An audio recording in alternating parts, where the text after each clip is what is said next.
política de gênero, política de juventude, política de democratização da gestão, política de geração de renda.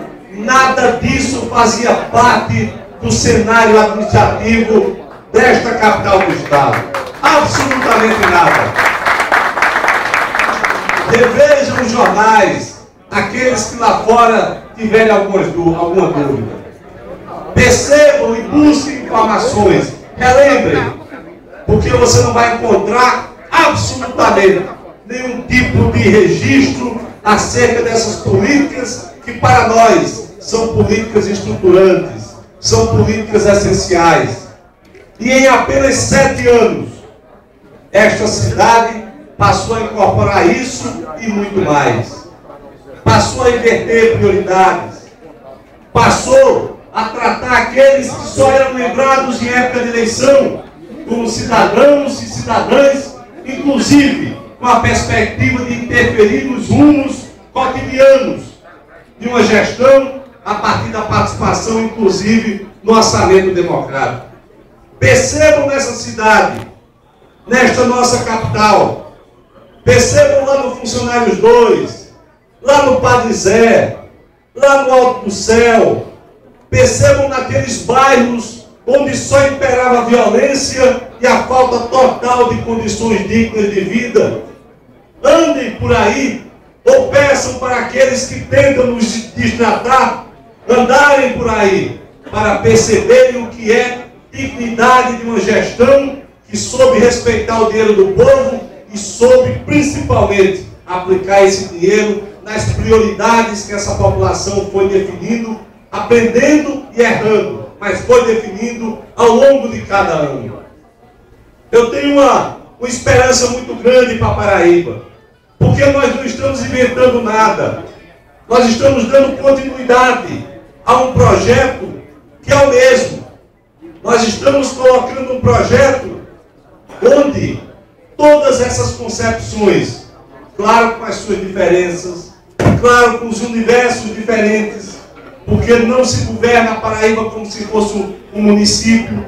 A Paraíba é um conjunto de municípios, mas fundamentalmente um conjunto de regiões. E é a partir desse princípio que nós estamos ousando criar um novo polo de poder aqui dentro desse Estado. E não nos iludamos, companheiros e companheiras. Quem quer criar algo novo, sempre tem a resistência dos antigos e ultrapassados. Sempre tem a resistência daqueles que fatiavam esse poder aqui dentro.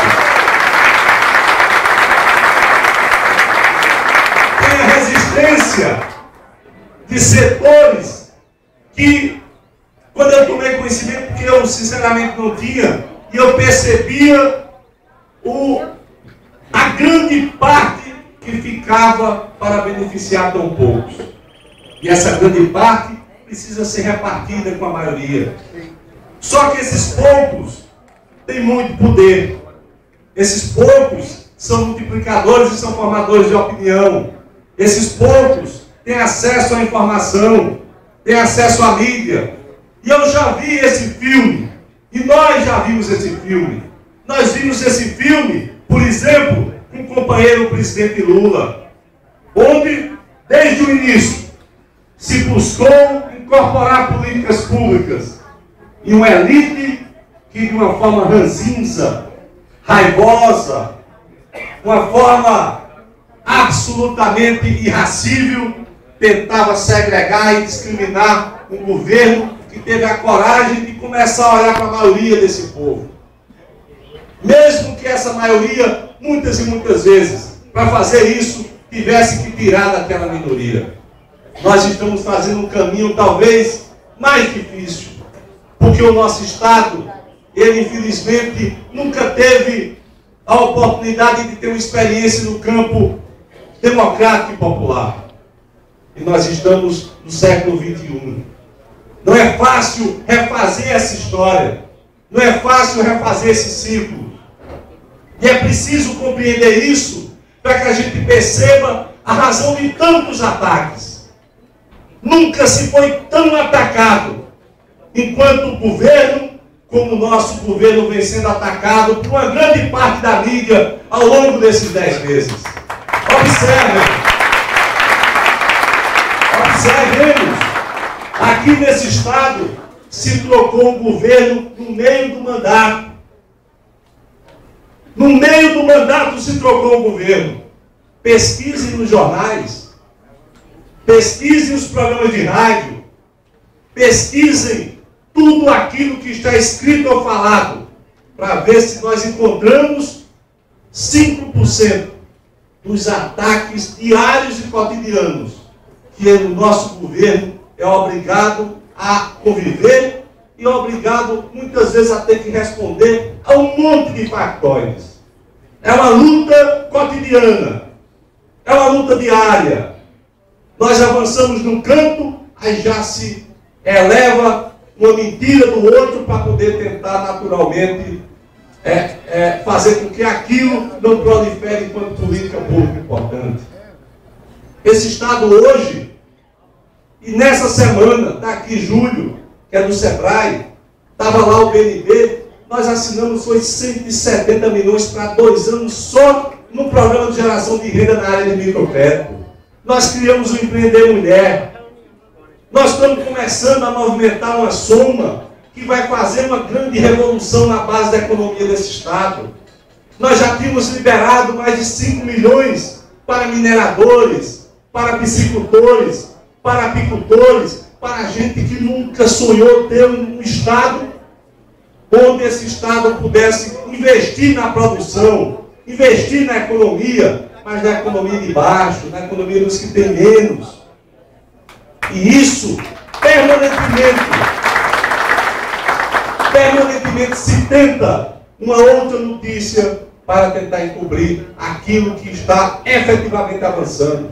Esse Estado hoje, eu tenho aqui companheiros do Alto Sertão, do Curimataú, do Vale do Piancó, esse Estado hoje tem o maior programa rodoviário da sua história. Não é da década, não é das 2 décadas ou 3 décadas, é da sua história.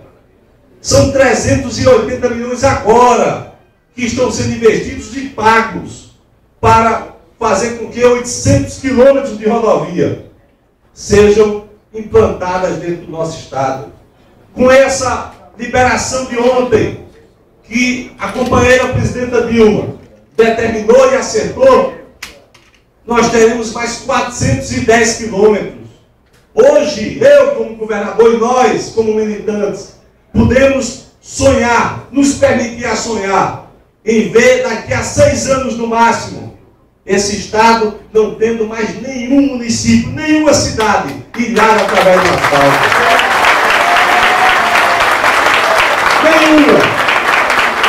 Nós hoje podemos sonhar, porque nós trabalhamos duro para isso, porque nós fugimos daquela tentação de simplesmente achar que o povo é para ser enganado e que o povo se contenta com qualquer coisa que se assine na frente, mesmo que isso não se transforme em realidade. Acabou a época de ordem de serviço falsa, ordem de serviço para enganar quem quer que seja, ou então de um governo que se movimente em função de uma eleição.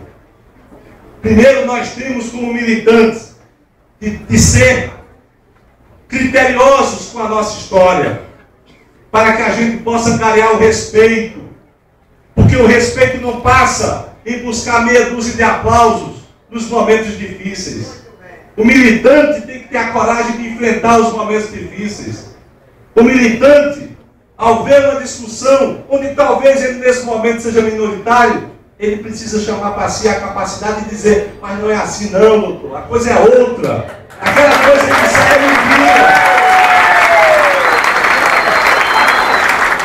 Entendo isso, companheiros, porque na grande maioria das regiões desse Estado, não nos iludamos, esse governo, o governo do Estado, vai ser um grande eleitor dessas eleições. Nós vamos lá para o Vale do Piancó, minha companheira Flávia, e vamos mostrar que tem 66 milhões de estradas sendo feitas. 66 milhões. Se juntar tudo para trás, não bate o que está sendo feito. É muita coisa. Nós temos um prazo para nós e vamos ter que cumprir. Porque ou a gente se exige ou então nós vamos estar cada vez mais achando que tudo que a gente deixa de fazer ou faça de errado está justificado. Não está. Nosso governo tem que ter metas. Nosso governo tem que ter autoexigência. Eu tenho que me cobrar. Eu tenho que saber que eu tenho um compromisso com aqueles que estão lá fora e que depositaram em nós.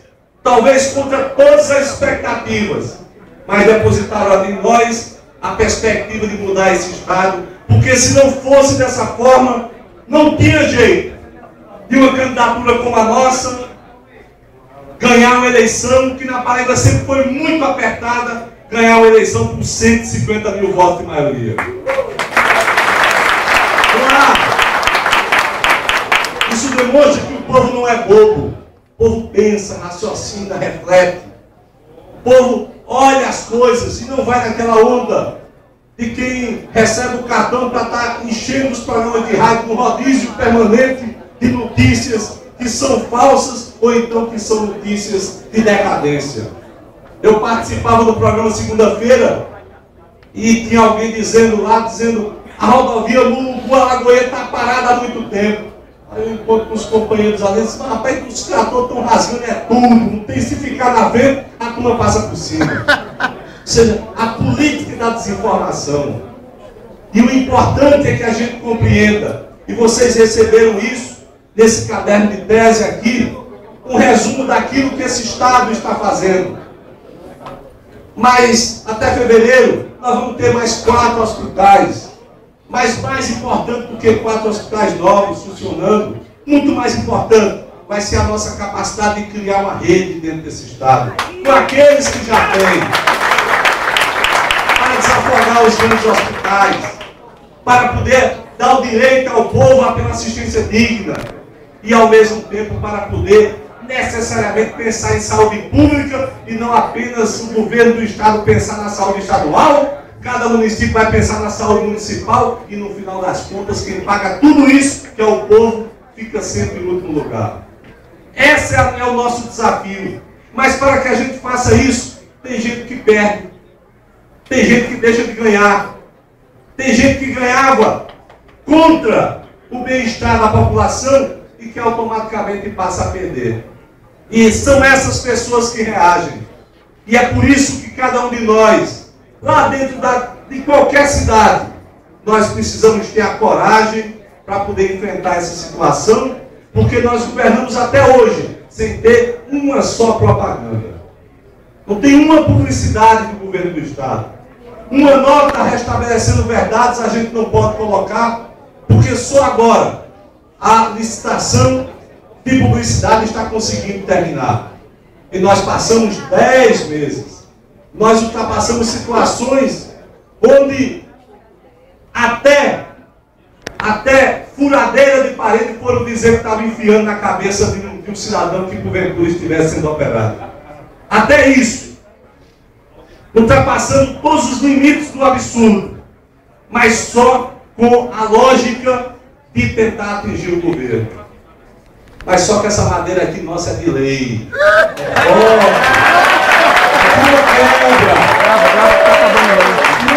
Grava que no meu tá acabando. Aqui vem das lutas. Nós, companheiro Antônio Barroso, nós aprendemos a remar contra a correnteza, contra a maré. Quer experimentar, velho?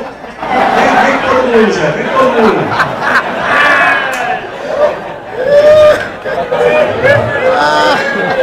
Nós, companheiros e companheiras, nós vimos no caminho, ou fizemos um caminho, aberto por companheiros e companheiras, nas lutas populares, errando, aprendendo, exagerando,